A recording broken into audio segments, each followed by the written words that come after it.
Evening chaps, these are the bits I've took out for that engine. Bits of ring, shell bearing. Now what's fascinated me, that nut looks like it's come off that Conrad bolt, because it was sat on its own and there's clearly no nut on the end of there.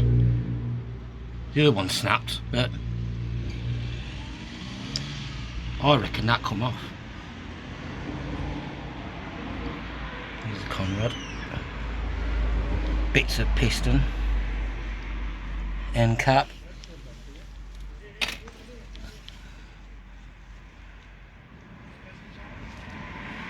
Mad.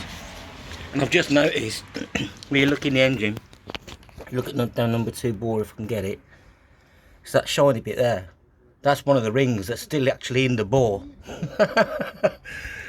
Okay, now. Mad.